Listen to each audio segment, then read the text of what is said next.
첫 언약에도 섬기는 예법과 세상에 속한 성소가 있더라. 예비한 첫 장막이 있고 그 안에 등잔대와 상과 진설병이 있으니 이는 성소라 일컫고, 또 둘째 휘장 뒤에 있는 장막을 지성소라 일컫나니 금향로와 사면을 금으로 싼 언약궤가 있고 그 안에 만나를 담은 금항아리와 아론의 쌍난 지팡이와 언약의 돌판들이 있고 그 위에 속죄소를 덮는 영광의 그룹들이 있으니 이것들에 관하여는 이제 낱낱이 말할 수 없노라. 이 모든 것을 이같이 예비하였으니 제사장들이 항상 첫 장막에 들어가 섬기는 예식을 행하고, 오직 둘째 장막은 대제사장이 홀로 1년에 한 번 들어가되 자기와 백성의 허물을 위하여 드리는 피 없이는 아니하나니, 성령이 이로써 보이신 것은 첫 장막에 서 있을 동안에는 성소에 들어가는 길이 아직 나타나지 아니한 것이라. 이 장막은 현재까지의 비유니 이에 따라 드리는 예물과 제사는 섬기는 자를 그 양심상 온전하게 할 수 없나니, 이런 것은 먹고 마시는 것과 여러 가지 씻는 것과 함께 육체의 예법일 뿐이며 개혁할 때까지 맡겨둔 것이니라. 세계 2차 대전이 끝난 지 30년이 지난 1974년도에 이 필리핀 루방섬에서 굉장히 놀라운 일이 발생했습니다. 2차 대전이 끝난 지가 이미 30년이 지났는데 전쟁이 끝난지도 모르고 정글에서 30년 동안 숨어있던 이 오노다라는 일본군 소위가 발견된 겁니다. 그는 일본이 2차 대전에서 패배했다는 사실을 인정하지 않고 혼자서 정글에서 살았습니다. 그래서 필리핀 정부에서 오노다 소위에게 전쟁은 끝났으니까 항복하라는 그런 선전물을 보내고, 심지어 오노다 소위의 가족들까지 찾아와서 항복을 권유했지만 1974년이 될 때까지 혼자서 항복을 거부했습니다. 세상이 다 바뀌었는데 오노다 소위는 명령이 없으면 산에서 내려갈 수 없다라는 황당한 말만을 되풀이하면서 혼자서 정글에서 30년을 산 것이죠. 새로운 시대가 됐다면 그 시대에 따라 살아가야 되는데 혼자서 그런 모습을 보였던 것입니다. 그러니까 여러분, 이 패잔병이 전쟁이 안 끝났다라고 생각했지만 이미 전쟁은 끝난 것이거든요. 마찬가지로 예수님께서 십자가에 못 박히시고 부활하심으로 말미암아 이 사단의 머리는 짓밟혔습니다. 이미 끝난 거예요. 그리고 그 꼬리가 남아있고요.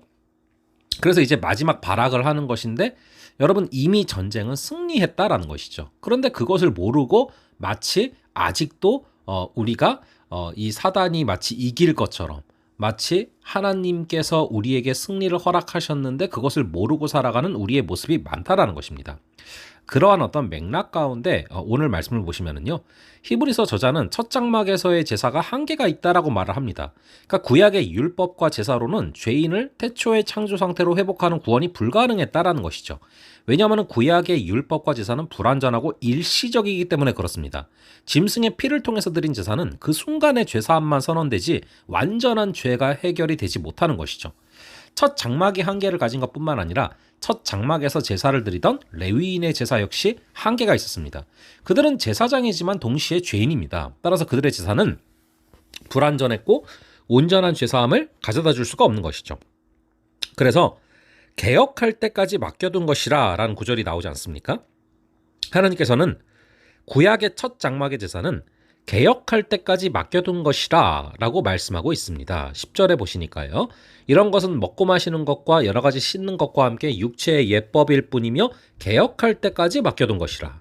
이 개혁하다라는 말은 헬라어 성경에서 디오르도시스라고 표현되어 있습니다.